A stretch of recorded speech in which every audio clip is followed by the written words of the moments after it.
Kita akan mengenal kehidupan utusan Allah yang terbaik dan penutup para nabi. Dia adalah Muhammad bin Abdullah.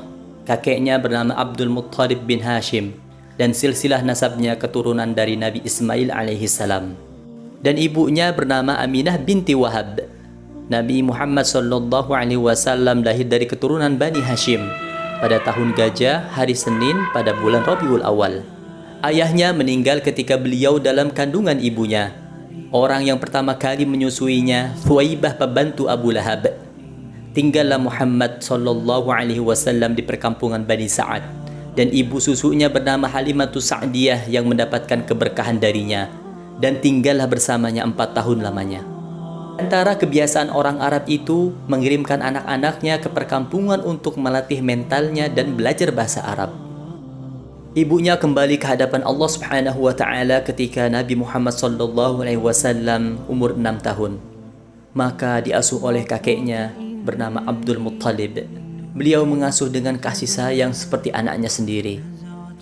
Sallallahu alaihi wasallam bekerja mengembala kambing dan berdagang. Dan suatu ketika pergi bersama pamannya Abu Talib untuk berdagang.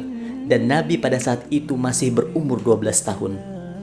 Ketika sampai di negeri Syam, mereka melihat rahib, dan rahib itu berkata kepada paman Abu Talib, "Ini adalah anak yang mulia. Ini adalah utusan Allah untuk semesta alam." Ketika Nabi sudah dewasa, Nabi bekerja berdagang bersama Khadijah radhiyallahu anha. Khadijah terkagum melihat Nabi yang memiliki sifat amanah dan jujur.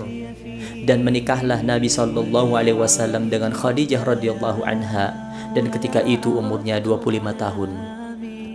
Di saat pemuda banyak yang melalaikan waktunya dengan melakukan hal-hal yang diharamkan oleh Allah Subhanahu wa taala, Nabi sallallahu alaihi wasallam pergi ke Gua Hira di Jabal Nur untuk bertafakur dan beribadah mendekatkan diri kepada Allah Subhanahu wa taala. Dan ketika umurnya sudah mencapai 40 tahun, datang Jibril alaihissalam. Yang pertama kali turun kepada Nabi Muhammad sallallahu alaihi wasallam adalah, "Iqra bismi rabbikal ladzi khalaq, khalaqal insana min 'alaq, Iqra wa rabbukal akram." Nabi berdakwah dengan beberapa tahapan. Yang pertama, berdakwah secara sembunyi-sembunyi. Nabi SAW mendakwahkan mulai dari keluarga yang paling dekat dan sahabat-sahabatnya. Dan yang paling pertama kali masuk Islam adalah istrinya, Khadijah bintu Khuwailid, dan pembantunya Zaid bin Harithah, dan anak pamannya Ali bin Abi Talib, dan sahabatnya Abu Bakar As-Siddiq. Dan ketika turun ayat, "Wa anzir 'ashiratakal aqrabin", Nabi SAW menyeru kepada kaumnya untuk berkumpul. Dan kemudian Nabi SAW naik ke Bukit Sofa.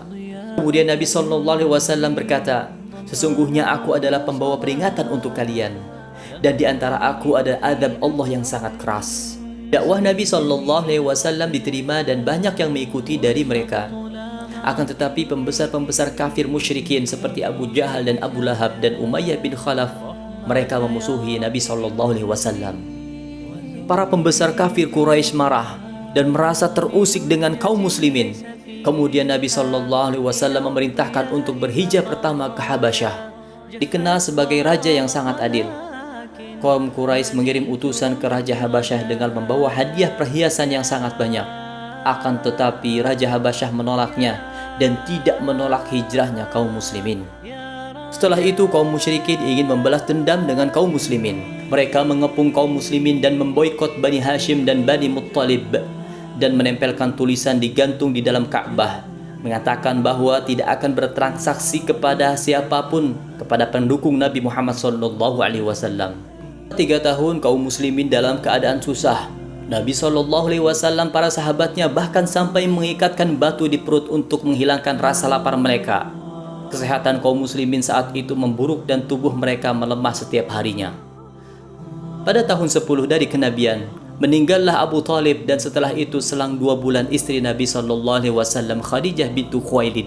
Dan tahun tersebut adalah tahun yang sangat menyedihkan bagi baginda Muhammad SAW. Pada tahun tersebut juga Nabi SAW keluar Makkah untuk berdakwah dan menuju kota Taif. Akan tetapi setelah sampai bertemu dengan kaum Quraisy dan mereka mengusir Nabi Shallallahu Alaihi Wasallam dan menyakiti Nabi Shallallahu Alaihi Wasallam, tidak mematahkan semangat Nabi Shallallahu Alaihi Wasallam dalam berdakwah. Setelah itu datang 6 orang dari Yasrib ke Makkah berjumpa Nabi Shallallahu Alaihi Wasallam. Maka Nabi mendakwahi Islam dan mereka masuk Islam. Dan setelah itu 6 orang tadi membawa Islam ke Yasrib dan banyak dari Yasrib yang masuk Islam. Dan pada tahun ke-12 kenabian datanglah orang yang beriman dari Yasrib. Kemudian mereka berjanji akan membela Islam dan dinamakan baiat tersebut adalah Baiatul Aqabatul Ula. Nabi mengutus Mus'ab bin Umair untuk mengajarkan ilmu tentang Islam. Kemudian setelah tahun berlalu, datang kembali kaum muslimin dengan jumlah yang lebih banyak dari Yasrib pada musim haji. Dan mereka berjanji akan membela Islam dan dinamakan baiat tersebut adalah Baiatul Aqabatul Thaniyah. Banyak kaum muslimin yang berhijrah dari Makkah ke Yasrib setelah keluarganya masuk Islam. Setelah itu Allah Subhanahu wa taala memerintahkan untuk berdakwah di luar Makkah dan berhijrah ditemani oleh Abu Bakar As-Siddiq radhiyallahu anhu bersembunyi di Gua Thur dan sehingga akhirnya tiba di Yasrib. Menyambut kedatangan Nabi sallallahu alaihi wasallam dan Abu Bakar, dan Yasrib berubah menjadi Madinatul Munawwarah. Langkah awal yang dilakukan Nabi ketika sampai di Yasrib adalah membangun Masjid Nabawi. Kemudian mempersaudarakan antara Muhajirin dan Ansar dan mempersaudarakan di antara kaum muslimin yang lainnya agar menghilangkan sifat di masa jahiliyahnya. Setelah itu Allah Subhanahu wa taala memerintahkan untuk memerangi orang-orang kafir Quraisy, di mana pada saat itu di perang Badar dimenangkan oleh kaum muslimin pada tahun 2 Hijriah. Dan hingga akhirnya peperangan berakhir sampai dibuat kesepakatan Sulhul Hudaybiyah antara kaum muslimin dan kafir Quraisy pada tahun 6 Hijriah.